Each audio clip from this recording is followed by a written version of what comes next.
On behalf of the General Assembly, I have the honor to welcome to the United Nations His Excellency Alexander Lukashenko, President of the Republic of Belarus, and to invite him to address the Assembly.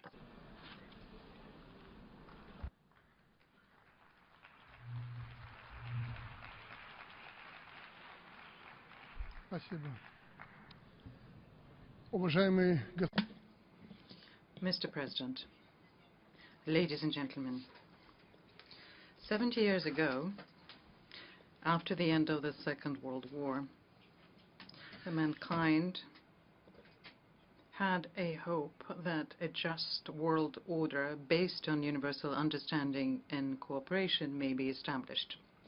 However, what followed after that, the Cold War that is, once again split the world into opposing blocs. And after the breakup of the Soviet Union and the socialist camp, many thought that the reasons for confrontation between states and for military conflicts would finally disappear. Alas, unfortunately, these hopes have not been realized. It is with regret that we have to state that our world has not become more stable, more predictable, or more comfortable for the majority of the people on the planet to live, despite the enormous work and tremendous efforts made to implement the large-scale plans of the United Nations. At the summit yesterday, we have adopted an ambitious agenda for the UN for the next 15 years. The outcome document focuses on 5 strategic areas that are, for all of us, vitally important. And they are people, planet, prosperity, peace, and partnership. And these notions have not emerged from nowhere. They are a logical continuation of efforts to achieve the Millennium Development Goals. Nonetheless, these efforts give rise to conflicting emotions. Yes, there are certain shifts in reducing global levels of poverty, in increasing the level of protection, and improving the health of mothers and children, in ensuring access to education. But speaking about achievements, we also have to acknowledge that we did not have a qualitative breakthrough for the good of human civilization. Moreover, we see that the world today is being engulfed by new challenges, and then old problems are getting more acute. And these challenges and problems do not concern just one area, but rather all of the more important aspects of human activity. Firstly, today we're confronted with something that is absolutely new geopolitical phenomena in military conflicts, and this was mentioned by many an orator before me. What we are noticing is that there's a very high level of tension in international relations, in the unprecedented level, and threats are coming to the fore which cannot be reacted to. Focusing on minor disputes over secondary issues, the global communities overlook the emergence of aggressive terrorist states. The entire system of international security is undergoing a severe crisis. There's a loss of mutual trust between global players. There's an unwillingness to compromise, and a return to a bloc-like confrontation have basically put the world on the verge of a new war. New efforts continue to impose a new development model on other countries. Now, what does this lead to? As a result of foreign interference, export of color revolutions, and artificial regime change, countries which used to be stable beforehand have now been plunged into chaos and anarchy. And this is all given the gloss of democracy. Well, instead of the promised democracy and prosperity, people in these countries are living through extreme suffering and have been forced to flee. Crowds of migrants are besieging Europe today, and this too has now become a very acute international problem. Today, we increasingly depend on each other, and actions of one country have direct implications on the interests of many others. There is no longer such thing as an invulnerable country. And we must honestly acknowledge that we do not have an effective system of checks and balances. The states that claim global leadership unfortunately cannot escape the temptation to use force and economic blackmail in order to promote their own interests. The world has come dangerously close to a de facto renunciation of the principles of international law as they are enshrined in the UN Charter. Therefore, I'm deeply convinced that the organization needs a new, wide-ranging discussion of the principles of the future coexistence of states and peoples. I mentioned this before, but I want once again to stress it again. The organization, our organization, must not become a forum for mutual accusation and confrontation between states. There is no alternative to dialogue. We will have to deal with our problems collectively. One can, of course, build new walls, draw new division lines, but this will not make our problems disappear. Secondly, what is a serious challenge to the world's stability today is global economic threats. Currency wars, sanctions, the redivision of commodity markets, unfair competition, and other negative phenomena do compound the global crisis. And attempts on the part of a number of leading states to solve their problems at the expense of other countries also add to the confrontation and the feeling of estrangement. We can get out of this deadlock only through a comprehensive cooperation of economies of all countries and sustainable development for the benefit of the entire community, not just individual countries. At the same time, what is important is to make sure that the poorer and poorest states are supported. It is only through common efforts that we will be able to forge a new formula of universally mutually beneficial cooperation.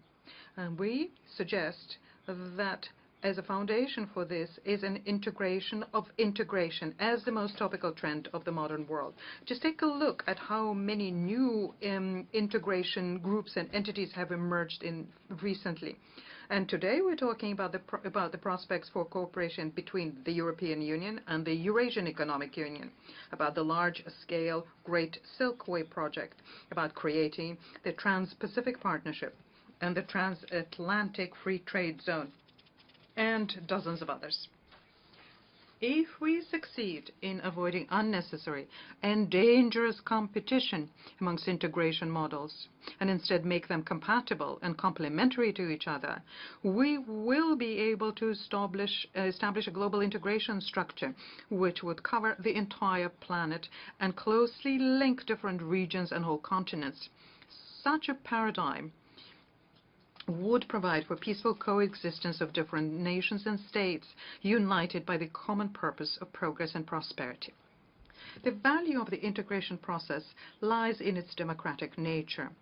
To a certain extent, it equalizes the opportunities for all stakeholders and enables both small and middle-sized countries to develop their potential and become an important link in this process.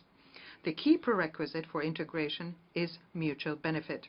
The desire to reap immediate unilateral advantage is, on the contrary, the root of evil. We need to realize our responsibility for the future, and think of what we will leave behind. We must not forget that extreme poverty in some regions of our planet outrages social inequalities.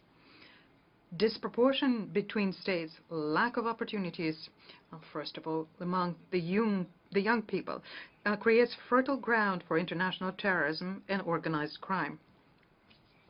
The third cluster of global threats that cause concern are of social, humanitarian, and environmental nature. Of late, we've been hearing resound calls for maximum freedom, and they put to the test the basic foundations of human society, including such notions as family, morals, and virtue. Irresponsible social ideas may lead to new divisions between different cultures and to give birth to harsh religious rejection and ethnic conflicts. Do these social innovators consider the consequences of their words and actions, I wonder? The same selfish attitude is characteristic of the mankind's approach to nature. For many years now, the international community has been trying, with no success, to meet the challenge of climate change, and many simply prefer to shift the burden of responsibility onto others, the next generation. Thinking about such problems, one cannot help but arrive at one idea. It seems that there is one deep-lying root of all these crises. It is an artificial cult of individual rights and freedoms at the expense of collective social interests. Under the guise of protecting human rights, the ousting and overthrow of governments, destruction of states, and wars over resources are being justified. Chaos and anarchy are proliferated, and predatory attitude to nature and pursuit of easy profit are fostered. This leads to degradation of human consciousness when someone's perverted whims are treated as standard. Such approaches give green light to social degradation, to the decay of moral principles and values. The very boundary between good and evil disappears. Belarus does not claim to have a magic recipe to how these issues can be resolved, but we sincerely believe that the answer lies in the realm of the ideas which were proposed to the world 70 years ago by the UN founding fathers. And first and foremost, I refer here to unconditional condemnation of violence. Wars must not be an instrument for settling scores between states. Peace cannot be kept by force. It can only be achieved by understanding, as was said by Einstein the wise. And this is something that it's hard to argue with. It's only through self-restraint that we can ensure the well-being and protection for all, both powerful and vulnerable alike. And this is precisely the very essence of international law, which is the only alternative to the law of the jungle.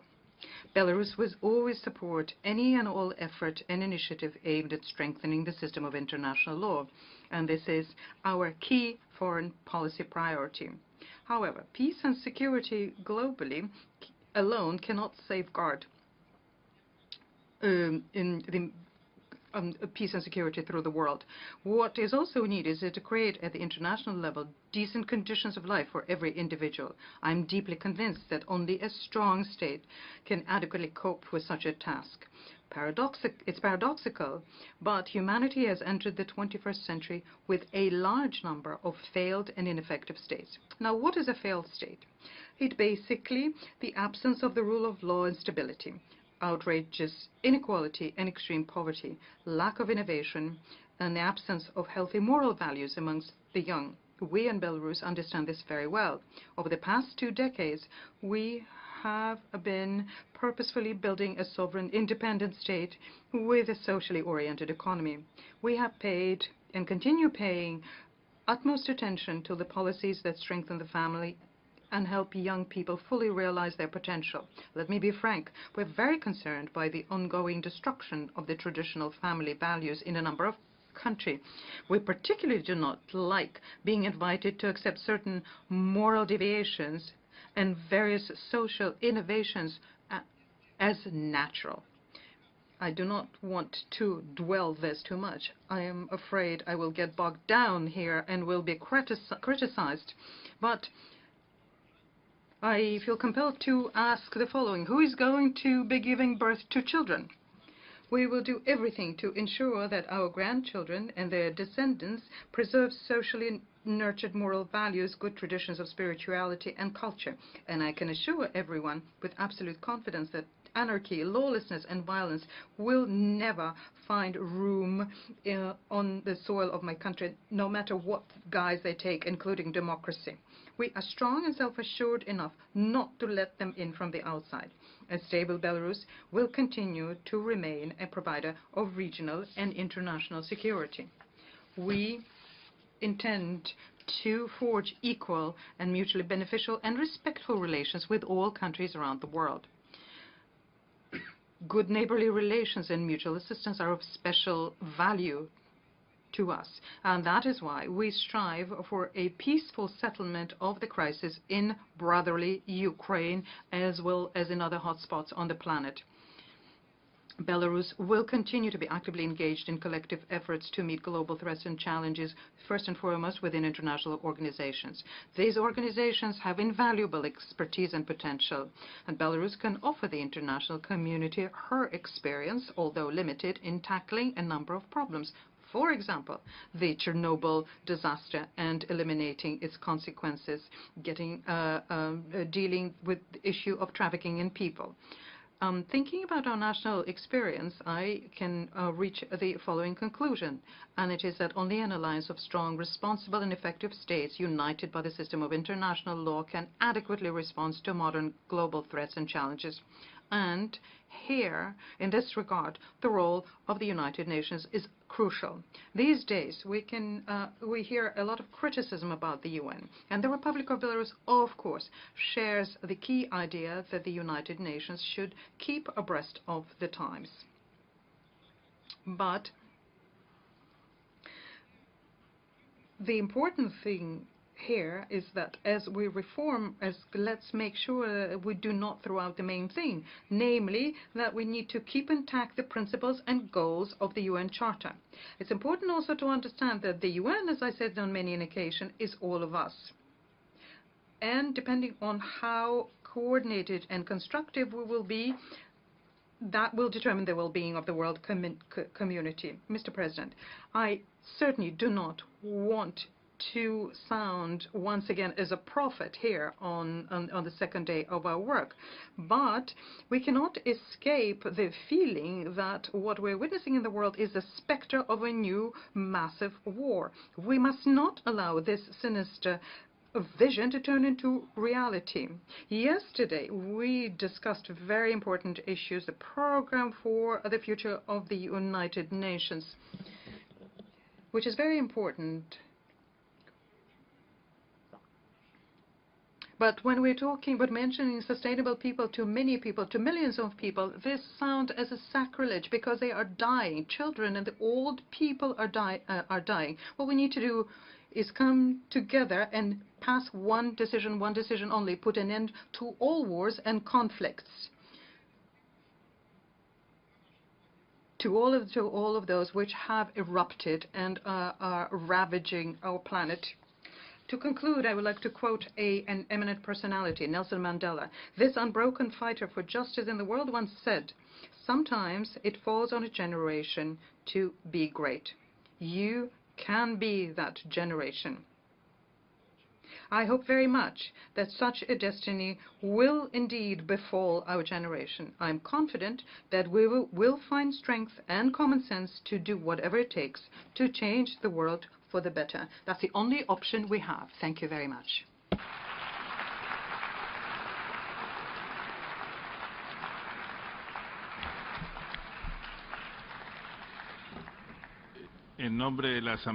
On behalf of the General Assembly, I wish to thank the President of the Republic of Belarus for the statement just made.